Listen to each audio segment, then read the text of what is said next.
السلام علیکم ورحمۃ اللہ وبرکاتہ۔ آج ویڈیوز دیکھتے ہوئے ایک ویڈیو نظر کے سامنے سے گزری کہ ہماری سیاست کے سلطان راہی جو وضاقتہ سے تو ایک سیاستدان نظر آتے ہیں، لیکن گفتگو سے چال ڈال سے کہیں سے پڑھے لکھے نظر نہیں آتے۔ مجھے حیرت ہوتی ہے ہمارے نظام عدلیہ پر کہ کیسے کیسے لوگوں کو وکالت کا وہ سرٹیفکیٹ تھما دیتے ہیں، اور پھر زیادہ حیرت کی بات ہوتی ہے کہ جب شیر افضل مروت جیسے لوگوں کو جج کی ایک معزز منصب کے اوپر بٹھایا جاتا ہے کہ کسی اینگل سے کسی زاویے سے یہ بندہ پڑھا لکھا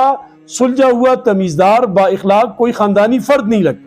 انتہائی معذرت کے ساتھ مروت قوم سے، جو انتہائی غیرت مند قوم ہے، وہ مروت قوم جو مذہب کے اوپر جان دینے والے جان لینے والے ہیں۔ پاکستان کی تاریخ، ہماری KPK کی تاریخ بری ہوئی ہے کہ جب بھی اسلام کے کسی بھی شعبے میں مدد کی ضرورت پڑی ہے تو مروت قوم فرنٹ لائن پر اس نے اپنا کردار ادا کیا ہے، اور تبلیغ ہو، جہاد ہو،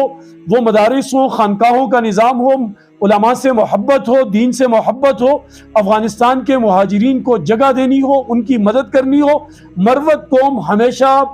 پہلے نمبر پر ہمیں نظر آئی ہے۔ لیکن کہتے ہیں نا کہ ہر قوم میں ایسے ویسے للو پنجو پیدا ہوتے ہیں، جیسے موسیٰ کی قوم میں حق قارون پیدا ہوا، اسی طرح مروت قوم میں یہ فراڈیا پیدا ہوا ہے، یہ نو سرباز جو صرف باتیں بیچ کر، دوسروں کی تضحیق کر کے، دوسروں کو طنز کر کے اور دوسروں کی عزت کی پگڑیاں اچھال کر اپنا نام بنا رہا ہے۔ کام کچھ نہیں، کردار 2 ٹکے کا نہیں، لیکن باتیں کر کر کے آج وہ میڈیا کی زینت بنا ہوا ہے۔ گری ہوئی اخلاق سے جملے کہہ کر وہ لوگوں کے سامنے اپنا ایک مقام بنانا چاہتا ہے۔ اسی لیے اس کی پارٹی میں بھی اس کی عزت 2 ٹکے کی نہیں رہی۔ جہاں سنجیدہ لوگ، گوہر،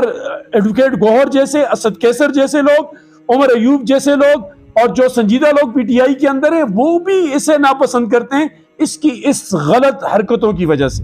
آپ حیران ہوں گے کہ آج مفتی صاحب کو کیا ہوا، اتنے جذبات میں ہیں، کیوں ایسی باتیں کر رہے ہیں؟ تو عزیزان محترم، دکھ ہوا کہ جب اس نے اخلاق سے گری ہوئی باتیں مفتی تقی عثمانی صاحب دامت برکاتہم العالیہ کے اوپر کی، اور پھر یہ دامت برکاتہم کو اس نے مذاق میں اتنے غلط انداز سے پڑھا کہ دل کرتا تھا کہ انسان اس کے منہ کے اوپر تھوک دے، لیکن دوری تھی،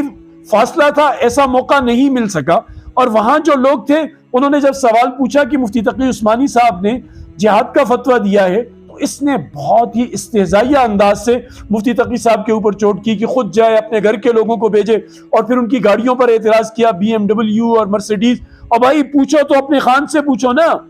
کہ جو مہینے کا جیل میں رہ کے 4 سے 5 لاکھ روپیہ ماشاءاللہ سے کھا رہا ہے، آپ وہاں میرا اعتراض خان پر نہیں ہے، وہ اس کے پاس اس کی آمدن ہے، اس کی بہنیں ہیں، اس کا پورا ایک سسٹم ہے، ہاسپٹل کا نظام ہے، وہاں سے آتا ہوگا۔ لیکن اگر اس کو تکلیف ہوتی ہے تو وہاں بات کرے نا۔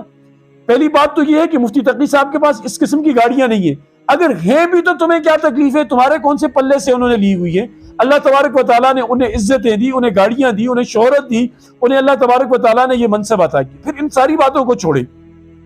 آپ کو ذرا برابر بھی احساس نہیں ہوتا فلسطین کے مسلمانوں کی کٹی ہوئی لاشیں دیکھ کر؟ وہ بچوں کے رونے کی آوازوں پر آپ پر اثر نہیں ہوتا؟ وہ ٹوٹے ہوئے مکان، وہ اجڑے ہوئے دیار، وہ بالکل اینٹ سے اینٹ بجی ہوئی غزہ کی وہ بستی جو کبھی سکون اور امن کا گہوارہ تھی، آج وہاں صرف بیابانی کے علاوہ کچھ نہیں۔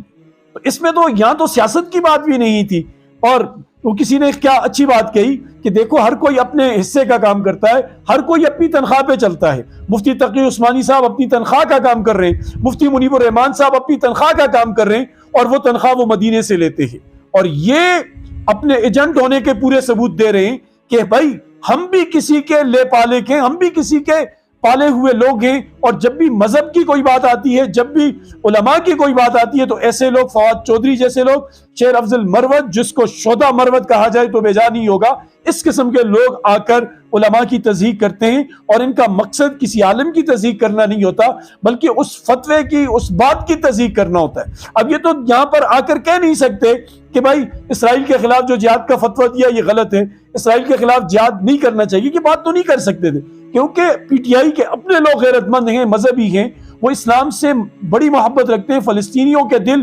ان کے دلوں کے ساتھ فلسطینیوں کے دل دھڑکتے ہیں، وہ ان کی اینٹ سے اینٹ بجا دیتے۔ انہوں نے بہت سیاسی طور پر اٹیک غزہ پر کیا، اٹیک اسرائیل کی حمایت میں کیا، اٹیک اس نے فلسطینی بچوں کی جسموں پر، کٹے ہوئے جسموں پر، ان کی قبروں پر کیا، لیکن نام مفتی تقی عثمانی کا لیا اور نام انہوں نے مفتی منیب الرحمان صاحب کا لیا۔ تو اب میں نوجوان قوموں سے التجا کروں گا، درخواست کروں گا کہ ایسے نو سربازوں سے بچتے رہیں، ایسے لوگوں کو منہ نہ لگائیں کہ جو اپنی گری ہوئی زبان کا ہر کسی کو شکار بنا دیتے ہیں اور ہر کسی کے اوپر اسی قسم کی گفتگو کرتے ہیں۔ اللہ پاک مجھے آپ کو سمجھ کی توفیق نصیب فرمائے۔